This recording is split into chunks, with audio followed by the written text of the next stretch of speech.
They locked the gate.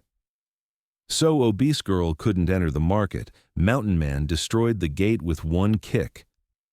The summer sun beat down mercilessly on Fort Bridger, Wyoming, in the year 1817.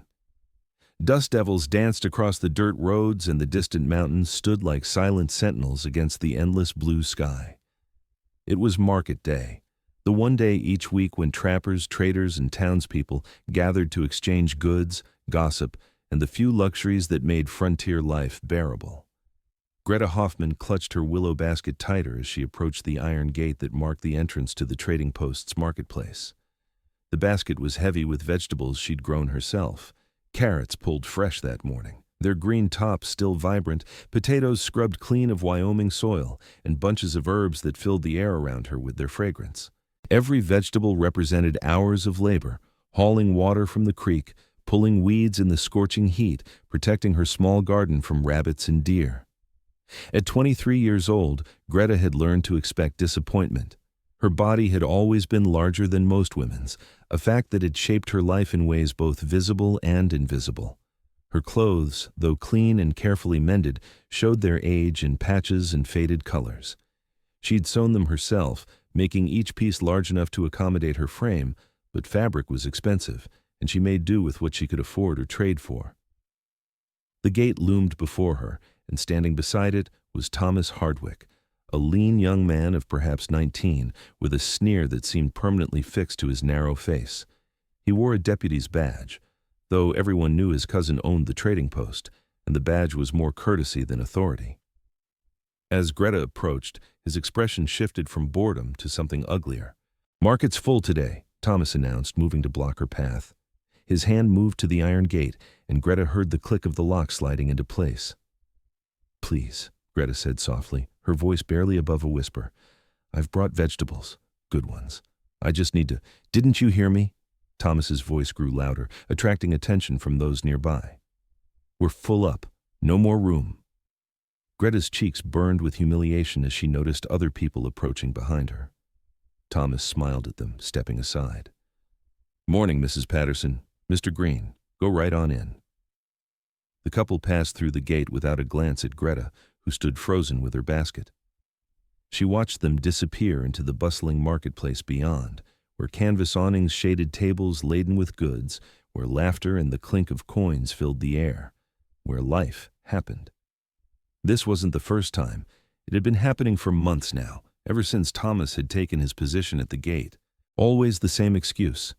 No room.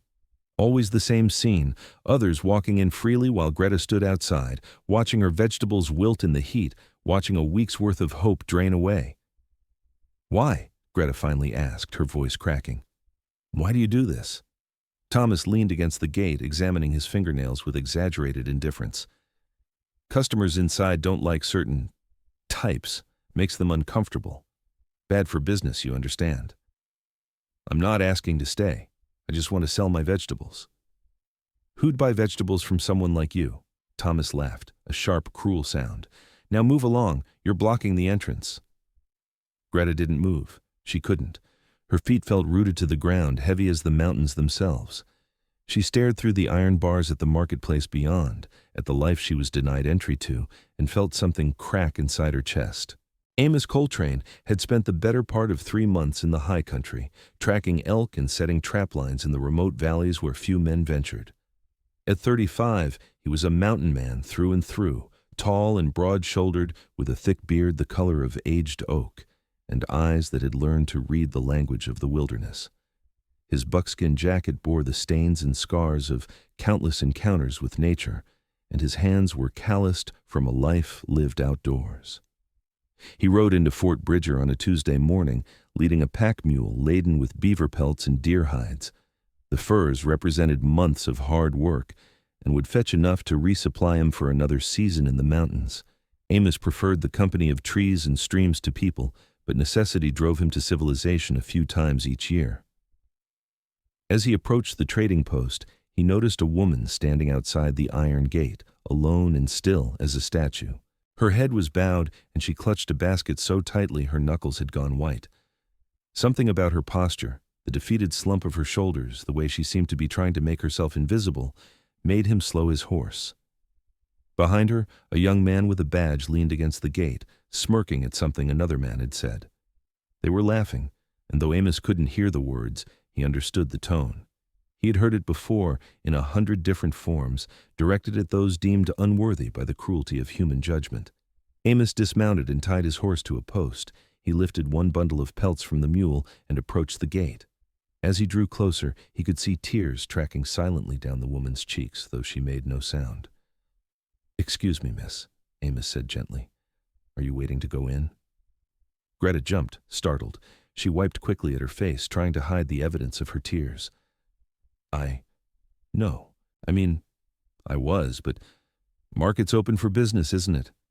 "Yes, but—" She gestured helplessly at the gate, at Thomas, at everything the gesture implied. Amos looked at the gate, then at Thomas, who straightened under his gaze. The mountain man had a presence that commanded attention, not through aggression, but through a quiet certainty that he wouldn't be easily dismissed. "Open the gate," Amos said simply. Thomas's smirk returned. "You can go in, sir. She can't. Market's full." "Full." Amos repeated the word as if tasting it. He looked past the gate at the marketplace beyond, where he could see plenty of empty spaces between the vendors. "Looks like there's room to me. Private market, owner's rules." Thomas crossed his arms, enjoying his small measure of power. "And who's the owner?" "My cousin, Henry Hardwick. He runs this trading post, and he decides who comes and goes." "Then fetch him," Amos said. "I'd like to hear these rules myself." Thomas's confidence wavered slightly, but he turned and called toward the trading post building. "Henry, someone wants to talk to you." While they waited, Amos turned to Greta. "How long has this been going on?" She couldn't meet his eyes. 6 months, maybe more. At first I thought it was real, that the market really was full. But then I saw—" She gestured at the gate. "It's only me they turn away." "What's your name?" "Greta. Greta Hoffman." "I'm Amos Coltrane." He studied her basket. "Those vegetables look fine to me, real fine. You grow them yourself?" For the first time, a hint of pride touched Greta's expression. "Yes, sir. I have a small plot near where I live. The soil's good there, near the creek. I carry water every day to keep them growing." "Then you've earned the right to sell them." A portly man emerged from the trading post, his expensive vest straining across his belly.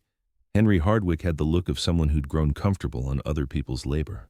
His face was red from the heat, or perhaps from the whiskey everyone knew he favored. "What's this about?" Henry demanded, his tone annoyed. Amos gestured to Greta. "This woman has goods to sell. Your man here says she can't enter." Henry barely glanced at Greta. "Thomas is correct. We maintain certain standards for our marketplace. It's better for everyone." "Standards," Amos repeated. "Meaning?" "Meaning we cater to respectable customers who expect a respectable environment." Henry's eyes flickered over Greta dismissively. "Some people make others uncomfortable. It's just business." The words hung in the air like gun smoke. Amos felt his jaw tighten. He'd seen prejudice before, against Indians, against Chinese railroad workers, against anyone deemed different. But hearing it stated so baldly, with such casual cruelty, stirred something hot and dangerous in his chest. "I see," Amos said quietly. "And who decides what's respectable?" "I do. It's my property. Amos set down his bundle of furs and turned to face the small crowd that had gathered, drawn by the confrontation. He recognized a few faces, trappers he'd traded with before, townspeople he'd nodded to in passing. "Can I ask you folks something?" Amos raised his voice so everyone could hear. "How many of you have ever been judged for something you couldn't control? How many of you have been told you're not good enough, not welcome, not wanted?" Silence. A few people shifted uncomfortably. "I grew up poor," Amos continued, "so poor that I wore clothes made from flour sacks. I was turned away from places because I looked too rough, too dirty, too much like what I was, a kid who didn't have much." He paused, letting the words sink in. "But I learned something important. The measure of a person isn't in their appearance. It's in their character, in the work they do, in how they treat others." He turned back to Henry. "This woman grows her own food. She works hard. She's asking for nothing but the chance to make an honest trade. What kind of man, what kind of community denies someone that basic dignity?" Henry's face had grown redder. Now look here. No, you look. Amos's voice hardened. I've got 6 months' worth of prime pelts here, worth more than everything in your market combined, and I was planning to trade them here, like I have for the past 5 years. But if you can't show basic decency to this woman, then I'll take my business elsewhere, and I'll make sure every trapper and hunter in these mountains knows why. The threat landed with weight. Henry's trading post depended on men like Amos, men who brought in the valuable furs that Eastern markets craved. Losing one customer might not matter, but losing a dozen or more would hurt badly. You're being unreasonable, Henry sputtered. This is about maintaining order, it's about cruelty hiding behind excuses. Amos picked up his furs. Make your choice. Open that gate for this woman, or I walk away and take my business with me. Henry looked around at the watching crowd, calculating. Several trappers he recognized were nodding in agreement with Amos. The political calculus was shifting against him. Fine, Henry said through gritted teeth. Thomas, unlock the gate. But Thomas didn't move. He stood with his hand on the lock, a stubborn set to his jaw. No. Thomas, Henry warned, do as I say. They've got no right to tell us what to do, Thomas said loudly, playing to some sympathizers in the crowd. This is our place. We decide who comes in. Amos had run out of patience. He strode forward, brushed Thomas aside with one arm, and gripped the old iron lock with his calloused hand. The metal was rusted and weathered from years of Wyoming weather.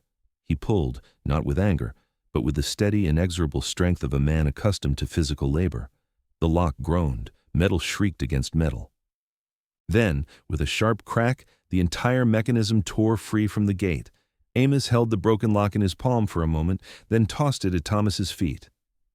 Looks like it was old anyway, Amos said mildly. Probably needed replacing. He pulled the gate open wide and turned to Greta, who stood frozen in shock. Amos extended his hand toward the marketplace beyond. After you, Miss Hoffman. Greta's legs trembled as she took her first step through that open gate. She'd imagined this moment so many times, but never like this. Never with a crowd watching, never with her heart pounding so hard she thought it might burst from her chest. The marketplace stretched before her, suddenly seeming vast and intimidating. Amos walked beside her, his presence solid and reassuring. He helped her find an empty space beneath a canvas awning and set down his bundle of furs on an adjacent table. Got good vegetables here, Amos's voice boomed across the marketplace. Fresh from the garden, grown by Miss Hoffman, best produce you'll find in Fort Bridger. Heads turned. People approached, initially out of curiosity about the commotion, but then their eyes fell on Greta's basket. The vegetables truly were beautiful, the kind of quality that came from patient, careful cultivation. An elderly woman bent over the basket, examining the carrots. These are fine, she said, looking up at Greta in surprise. Very fine indeed. How much? Greta's voice came out in a whisper. 2 cents for a bunch of carrots, 3 cents for the potatoes? Speak up, dear, the woman said kindly. No need to be shy. You've got good goods to sell. As Greta made her first sale, hands shaking as she accepted the coins, more customers approached.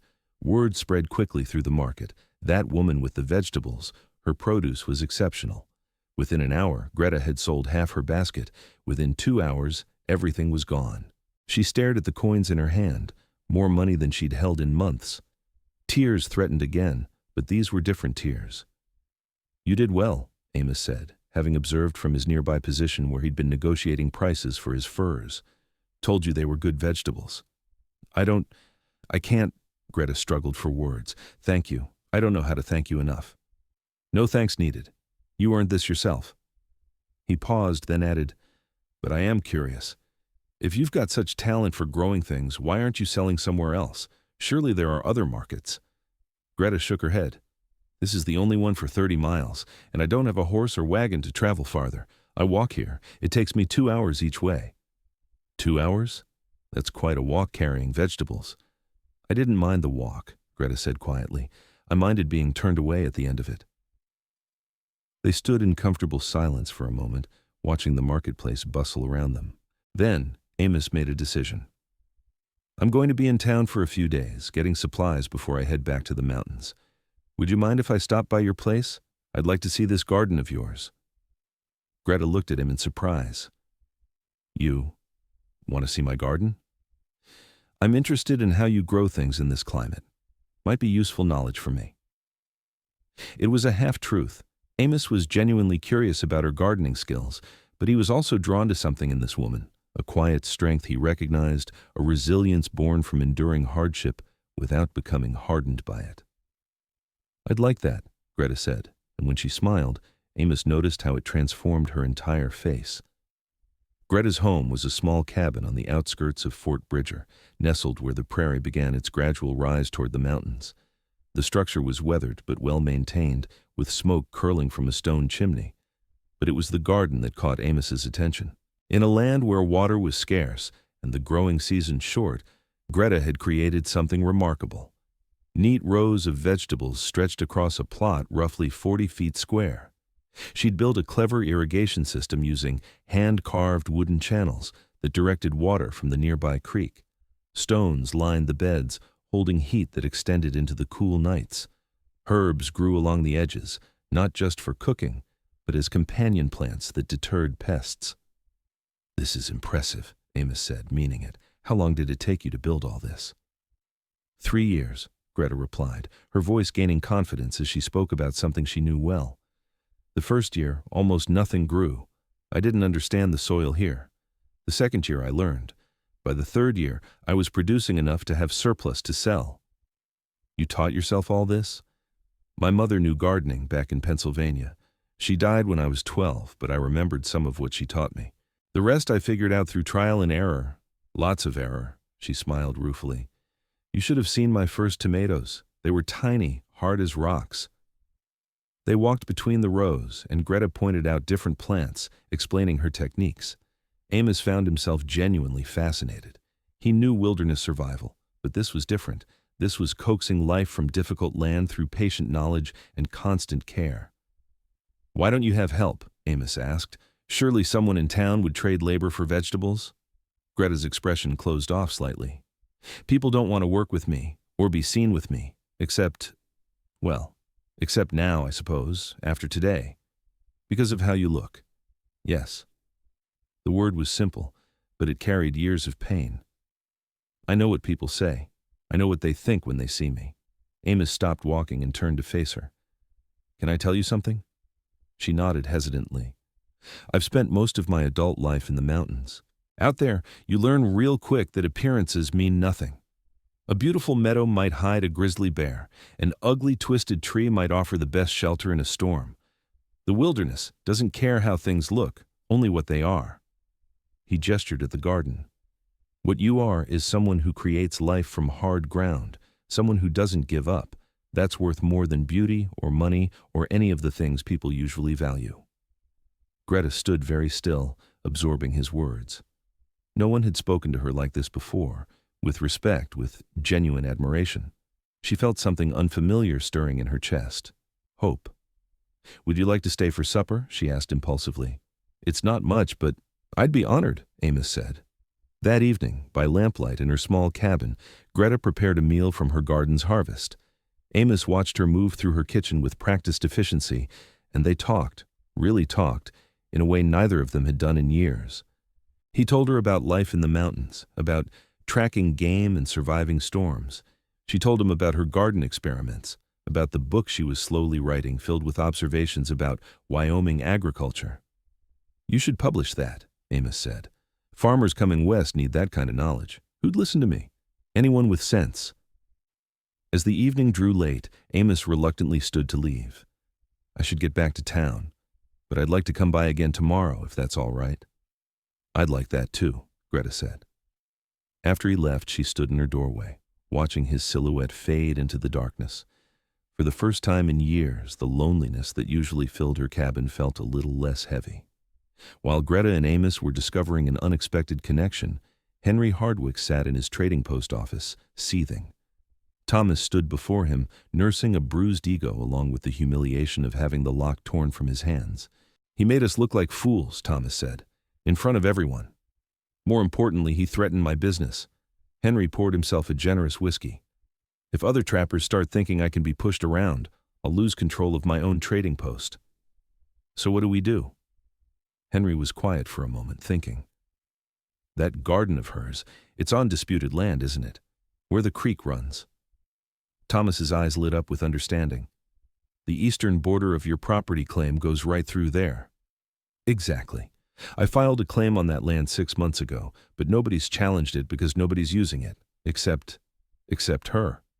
If I can prove she's trespassing on my property, I can force her off. No garden means no vegetables to sell. She'll leave Fort Bridger, and things go back to normal. What about Coltrane? Henry waved dismissively. He'll go back to his mountains eventually. Mountain men always do. They don't stay in one place long enough to matter. But Henry was wrong about that. Over the next 2 weeks, Amos didn't leave. He told himself he was just taking a longer rest than usual, that he needed to repair his gear before heading back into the high country. The truth, which he was slowly admitting to himself, was that he wasn't ready to leave Greta. He visited her garden every day, initially offering to help with heavy work, expanding her irrigation system, building taller fences to keep out deer. But the work was just an excuse. What he really enjoyed was her company. They talked for hours about everything and nothing. She taught him about plants. He taught her about tracking and wilderness signs. They laughed together, something neither had done enough of in their lives. The townspeople of Fort Bridger began to notice the mountain man's extended stay, and gossip spread like wildfire. Some people smiled at the developing friendship. Others, particularly those aligned with Henry, whispered disapprovingly. On the 15th day of his visit, Amos was helping Greta harvest potatoes when they saw Henry approaching with Thomas and another man Amos didn't recognize. "Miss Hoffman," Henry called out formally, "I need to speak with you." Greta straightened, soil on her hands and concern in her eyes. "What about?" Henry unfolded an official-looking document. "This is a property survey, conducted by Mr. James Wheeler here, the county surveyor. It confirms that this land you're using is part of my legally filed claim." "That can't be right," Greta said, her voice rising with panic. "I've been here 3 years. Before that, it was just empty land." "Empty land that I filed a proper claim on 6 months ago. The survey is clear." Henry's voice was smugly official. "You're trespassing. I'm giving you 1 week to remove your belongings and vacate." 1 week? The harvest isn't finished. I have 1 week, Henry repeated firmly. After that, I'll have the sheriff remove you. And any structures you've built become my property. Amos had been listening silently, but now he stepped forward. "Let me see that survey." Henry handed it over reluctantly. Amos studied the document carefully. He wasn't educated in the formal sense, but years of reading land and maps had given him a practical understanding of surveying marks and boundaries. "This survey was done last week," Amos noted. "You're saying you filed a claim 6 months ago, but only bothered to survey it now? Right when Miss Hoffman starts selling in your market?" "The timing is coincidental." "Is it?" Amos looked at the surveyor. "Mr. Wheeler, who paid for this survey?" The surveyor shifted uncomfortably. "Mr. Hardwick did, but that don't mean... It means he hired you to draw the lines where he wanted them." Amos turned back to Henry. "This is revenge, pure and simple. You're angry that I called you out, so you're going after her." "I'm exercising my legal rights to my property." "Etio. We'll see about that." Amos handed the document back. "Miss Hoffman, I want you to do something for me. Go to the fort's administrative office and check the original land claims filed with the Army. Find out exactly when Henry filed his claim and what boundaries were originally specified." Greta nodded, understanding. "And if his claim doesn't match this survey? Then we'll know this is fraud, and that's a federal crime in territorial land disputes." Henry's face paled slightly. "You're making serious accusations." "I'm stating facts," Amos replied coldly. "And here's another fact. You've got 1 week to prove your claim is legitimate. If you can't, I'll make sure every authority from here to Washington hears about this. The Army doesn't look kindly on people who try to steal land through false claims." "This isn't over," Henry snarled, turning to leave with Thomas and the surveyor in tow. After they left, Greta sank down on the ground, her hands shaking. "He's going to take everything. 3 years of work just gone." Amos knelt beside her. "No, he's not. We're going to fight this." "How?" "He has money, lawyers, connections. I have nothing." "You have me," Amos said simply. "And you have the truth. That's more than enough." She looked at him, really looked at him, and saw something in his eyes that made her heart skip. Why are you doing this? You could leave, go back to your mountains. This isn't your fight. It became my fight the moment I met you, Amos said. And if I'm being honest, I don't want to go back to the mountains, not without you. The words hung between them, electric with possibility. Greta felt tears welling up, but these were different from any she'd cried before. Amos, she struggled with words, with the overwhelming feeling that her life was changing in ways she'd never imagined possible. I care about you too, but I'm not the kind of woman men usually. You're exactly the kind of woman I want, Amos interrupted gently. Strong, resilient, kind even after the world's been unkind to you. That's rare, Greta. That's precious. He reached out and took her hand, her dirt-stained, calloused, hard-working hand, and held it like it was something valuable. Let's save your garden first, Amos said. Then we'll talk about the future. The next day, Greta and Amos rode into Fort Bridger together on Amos's horse. At the Army Administrative Office, a bored clerk pulled out the land claim records for the area surrounding Fort Bridger. Henry Hardwick filed a claim extension 6 months ago, that's correct, the clerk confirmed, running his finger down a ledger. But his original claim from 5 years ago had specific boundaries that were clearly marked. Let me see. He opened another book, this one older and more worn. Yes, here it is. His eastern boundary stops at Cottonwood Creek. That's 100 yards west of where your garden is, miss. So the land I'm on wasn't part of his original claim? Not according to this? Of course, he did file an extension, but the clerk frowned. That's odd. His extension was denied. Denied? Amos leaned forward. Why? Says here the land he was trying to claim was already designated as common ground for homesteaders. The Army reserved certain parcels to encourage settlement. Looks like yours fell into that category. Greta and Amos exchanged glances. So his claim on my land has no legal standing? Greta asked. None whatsoever, according to these records, though I don't understand why he'd produce a survey saying otherwise. That's fraud, Amos finished. That's fraud. They left the office with certified copies of the original land records. Armed with this evidence, they went directly to the sheriff's office. Sheriff Tom McBride was an older man, weathered by years on the frontier, but with a reputation for fairness. After reviewing the documents, McBride sat back in his chair and whistled low. Henry's going to be in a world of trouble over this. Falsifying a land survey is serious business. What happens now? Greta asked. Now I need to have a conversation with Mr. Hardwick, and with that surveyor, Wheeler is it? If he knowingly produced a false survey, he could lose his license and face criminal charges.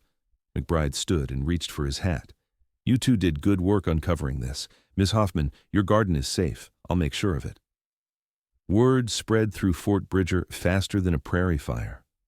By evening, everyone knew about Henry's attempted land grab and the fraud it involved. Public opinion, which had been mixed about the incident at the market gate, now turned decisively against Henry. The next market day, when Greta arrived with her basket of vegetables, a crowd of people applauded as she walked through the gate, which now stood wide open, its new lock never engaged during market hours. Women who had previously ignored her now stopped to chat. Men tipped their hats respectfully. Thomas, stripped of his gatekeeping duties by a deeply chastened Henry, was nowhere to be seen. But the most significant change came from Henry himself. Sheriff McBride had given him a choice: face criminal prosecution for fraud or make public amends and drop any claim to Greta's land. Henry chose self-preservation. He stood in the middle of the marketplace and delivered a stiff, humiliating apology to Greta, admitting his wrong and pledging to ensure she always had a place at the market. Greta accepted his apology with grace, though Amos, standing protectively beside her, made sure Henry understood that the mountain man community would be watching. As summer faded into autumn, painting the mountains in shades of gold and crimson, Greta's life transformed in ways she'd never imagined possible. Her vegetables became the most sought-after produce at the market. People traveled from neighboring settlements just to buy from the woman with the magic garden, as she became known. But the biggest change was Amos. He didn't return to the mountains. Instead, he built a cabin next to Greta's, spending his days helping expand her garden and his evenings, sitting with her by the fire, talking about dreams and plans. The town gossips had plenty to say about it, but their whispers were largely approving now. The mountain man and the gardener made an unexpected but undeniable match. One evening in late October, as they sat watching the sunset over the distant peaks, Amos turned to Greta with unusual nervousness. "I've been thinking," he began, "about this arrangement we have." Greta's heart clenched. Was he leaving? Had she misread everything? "It's not quite proper, is it?" Amos continued. "Me living in a separate cabin but spending all my time in yours. People talk." "Let them talk," Greta said, trying to keep her voice steady. "I don't care what people say anymore." "I do, though. I care because I don't want anyone disrespecting you. You deserve better than to be the subject of gossip." He reached into his pocket and pulled out something small. "So I was thinking maybe we should make this official." He opened his palm to reveal a ring, simple, handcrafted from silver, with a small turquoise stone set in the center. Mountain man's work, rough but beautiful. "I made it myself," Amos said. "It's not fancy, but then, neither am I. Greta Hoffman, would you marry me?" Greta couldn't speak. She covered her mouth with both hands as tears streamed down her face. "I know I'm not much," Amos continued, misinterpreting her silence. "I don't have money or education or fancy manners, but I love you. I love your strength and your kindness and the way you make things grow from nothing. I want to spend my life helping your dreams come true, the way you've made mine come true just by letting me know you." "Yes," Greta finally managed to say. "Yes, yes, 1,000 times yes." He slipped the ring onto her finger, and they held each other as the sun dipped below the mountains, painting the sky in brilliant colors that seemed to celebrate with them. They were married in November, in the same marketplace where Amos had broken the lock. The entire town turned out for the wedding. Even Henry Hardwick attended, though he stood in the back and left early. The fort's chaplain performed the ceremony beneath the same canvas awning where Greta had made her first sale. It seemed fitting. This place that had once symbolized her exclusion now witnessed her greatest joy. 3 years later, the garden had grown into something extraordinary. Greta and Amos had expanded it to nearly 2 acres, creating the most productive agricultural plot for 50 miles in any direction. They'd built a small cabin for storage and processing, where Greta preserved vegetables and made herbal remedies that people traveled days to purchase. Amos had found unexpected contentment in settled life. He still went into the mountains occasionally, but only for a week or 2 at a time, and always came home eager to return to his wife and the life they'd built together. He'd discovered he had a talent for carpentry, and many Fort Bridger homes now featured furniture he'd crafted. On a warm spring morning, Greta stood in the garden, one hand on her swollen belly. She was 7 months pregnant, and the baby kicked vigorously as if eager to enter the world and start growing things too. Amos emerged from their cabin. They'd combined the two into one larger dwelling, carrying a cup of the herbal tea Greta favored during pregnancy. "Thought you might want this," he said, wrapping an arm around her from behind, his hand joining hers on her belly. "Little one's active today," Greta said, smiling. "I think we're having a gardener. Or a mountain climber. Feels like he's trying to climb out already." "She," Greta corrected playfully. They had this argument often, with no real investment in being right, just the joy of imagining their child. "Have you thought more about names?" Amos asked. "If it's a girl, I'd like to name her Hope, because that's what you gave me when I'd lost mine." Greta turned in his arms to face him. "And if it's a boy, maybe Amos Jr.? "No, Junior. One of me is enough," he smiled. "But I like Hope. Hope Coltrane. Has a good sound to it." They stood together in the morning sun, surrounded by the garden they'd built, in the life they'd built, and marveled at how far they'd come from that day at the gate. "Do you ever think about it?" Greta asked. "That day you broke the lock?" "Every day," Amos replied. "Best decision I ever made." "What made you do it? Really?" Amos was quiet for a moment, considering. "I'd spent years in the mountains, thinking I preferred solitude, but the truth was, I'd just never found anyone worth coming down for. When I saw you standing outside that gate, something told me you were worth it, worth fighting for, worth staying for." "And you don't regret it? Giving up your mountain life?" "I didn't give it up. I traded one kind of richness for another." He gestured at the garden, at their home, at the life visible in her belly. "This is better than any mountain vista. This is real." That evening, as they often did, they walked through Fort Bridger's marketplace.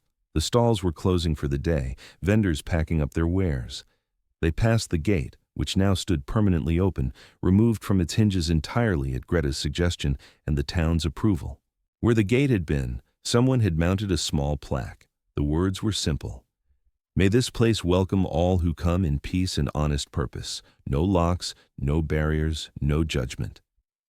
Below it, though few people knew the story, lay the original broken lock that Amos had torn free, now preserved as a reminder of what could happen when courage met cruelty and chose to act. Hope Coltrane was born on a summer evening, arriving into the world with a lusty cry that could probably be heard all the way to the mountains her father loved. She had Greta's strong build and Amos's oak-brown hair, and from her first moments she seemed determined to engage with the world on her own terms. As Greta recovered from childbirth, the women of Fort Bridger brought food and supplies, offering help in ways they never had before Amos broke that gate. Funny, Greta thought, how respect had to be demanded sometimes before it could be freely given. Henry Hardwick even stopped by, bringing a beautifully carved cradle. "Made it myself," he said gruffly. "Figured I owed you something more than apologies." It wasn't quite friendship, but it was something. An acknowledgement of past wrongs and a tentative bridge to better relations. As Hope grew, the garden grew with her. By the time she could walk, she was toddling between the rows of vegetables, her chubby hands reaching for tomatoes and carrots. By the time she was 5, she could identify every plant and explain their growing requirements with the confidence of someone twice her age. But Hope was also her father's daughter. She loved hearing stories about the mountains and begged him to take her camping. By age 7, she could track a rabbit and build a fire, skills Amos taught her with pride. "She's going to have choices," Greta told Amos one evening, watching their daughter climb a tree with fearless determination. "She'll never be locked out of anywhere, never told she's not good enough." "No," Amos agreed, "but more than that, she'll know how to break down gates when she finds them. That's the real gift, not just being let through, but having the courage to clear the path for others." Years passed. Greta's garden became famous throughout Wyoming territory. Travelers spread word of the remarkable woman who could grow anything, whose knowledge of plants was unmatched. She did eventually publish her book, a comprehensive guide to frontier agriculture that became required reading for settlers moving west. Amos's furniture graced homes throughout the territory, each piece carrying his mark of quality craftsmanship. But he never completely gave up the mountains. A few times a year, he'd take Hope on expeditions into the high country, teaching her the ways of wilderness and self-reliance. Fort Bridger prospered too, growing from a rough trading post into a proper town. And at its heart, where the marketplace had once been guarded by an iron gate, there now stood an open square where anyone could trade, anyone could gather, anyone could belong. On the 20th anniversary of the day Amos broke the lock, the town held a celebration. They honored both Greta and Amos, but more than that, they celebrated the principle they'd fought for, that a person's worth isn't determined by appearance or background, but by character and contribution. Standing before the crowd, with Amos beside her and Hope, now a confident young woman of 17, in front of them, Greta addressed the assembled townspeople. 20 years ago, I stood outside a gate, locked out and told I wasn't worthy. I believed it almost. I'd heard it so often that it had become my truth." She paused, looking at the faces before her, old friends, former adversaries, young children who'd never known a Fort Bridger with that gate. But then someone refused to accept that lie. Not just for me, but for everyone who'd ever been judged unfairly. Amos broke a physical lock that day, but he broke something else too, the lock on my own belief in myself. Amos squeezed her hand and she continued. "The real lesson isn't that one person can save another. It's that sometimes we need someone to remind us of our own strength, to stand beside us when we stand up for ourselves. That's what love does. That's what community does." The crowd applauded, and as they did, Hope stepped forward. She'd inherited her mother's gift for growing things and her father's wilderness skills, but she'd also developed something uniquely her own, a passion for justice and inclusion that made her a natural leader. "I'm proud to announce," Hope said, her voice carrying clearly across the square, "that Fort Bridger's Town Council has voted unanimously to establish the Coltrane Fellowship. It will provide resources and support to anyone facing discrimination or unfair barriers to opportunity, because no one should ever stand outside a gate again, wondering if they're worthy to enter. Greta felt tears streaming down her face, happy tears, proud tears, tears of completion. She looked at Amos and saw his eyes were wet too. "We did good," he whispered. "We did," she agreed.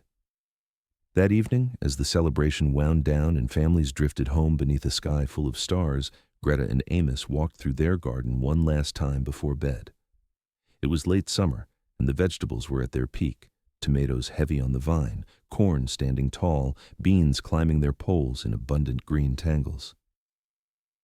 "Do you ever wonder," Greta asked, "how different everything would be if you'd just walked past me that day, if you'd minded your own business like most people would have?"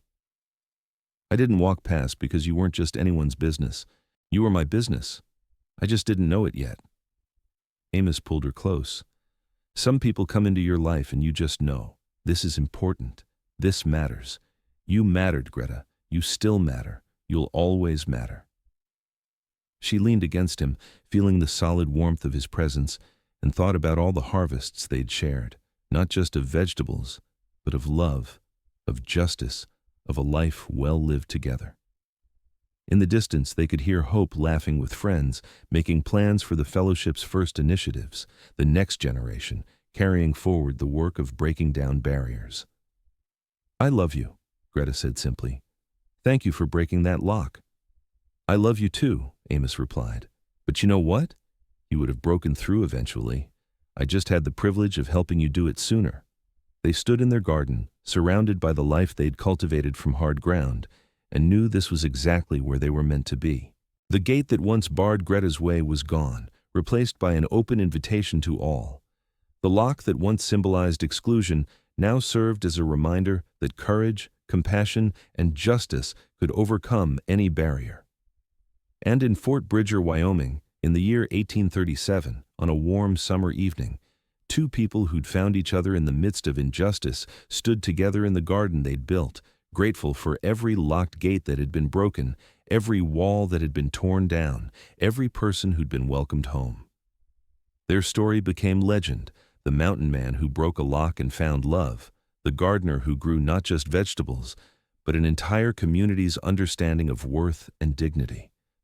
And though neither sought fame or recognition, they left behind something more valuable: a world slightly better than the one they'd found, and a daughter determined to make it better still. The broken lock remained on display in Fort Bridger's town square for generations, a reminder that sometimes the greatest act of love is refusing to accept injustice, even when, especially when, it costs you something to fight it. And every spring, when the first green shoots pushed through Wyoming's stubborn soil, people remembered the woman who'd been locked out and the man who'd opened the way. They remembered that barriers are only as strong as our willingness to accept them, and that courage, like seeds, can grow into something beautiful when given the chance.